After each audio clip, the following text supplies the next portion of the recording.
Ladies and gentlemen, let's dive into a topic that has pet lovers scratching their heads and allergy sufferers reaching for their inhalers. Why are poodles hypoallergenic? Now, if you've ever met a poodle, you might be wondering how a dog that looks like it just walked out of a fancy salon can be considered hypoallergenic. I mean, come on.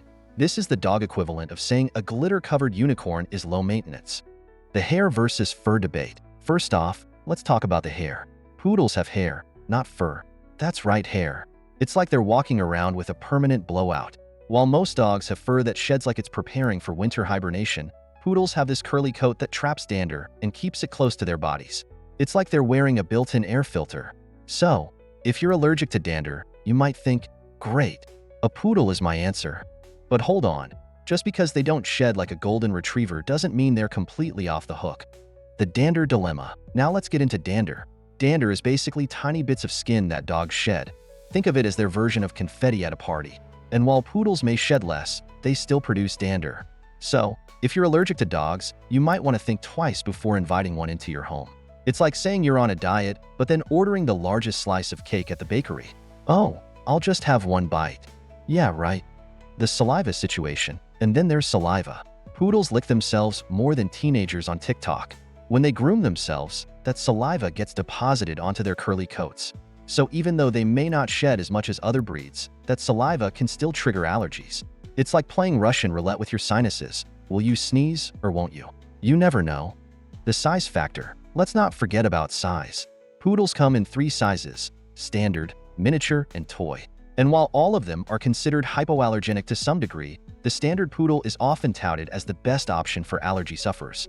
Why? Because it has more hair to trap dander. It's like saying the bigger the dog, the better it is at keeping its mess to itself.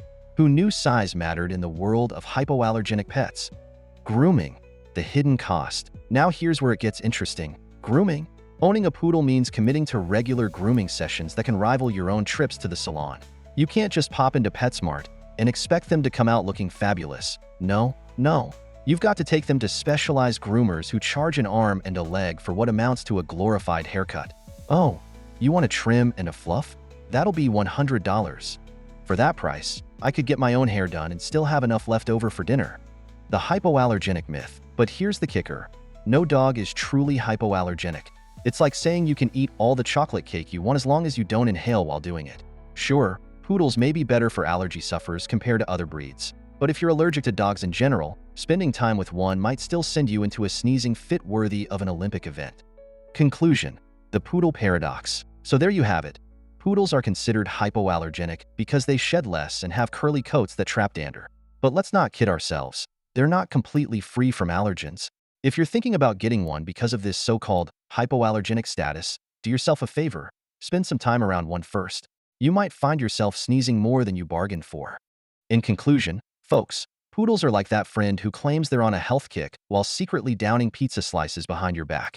They may look good on the outside and sound great in theory, but when it comes to allergies, well, that's another story altogether.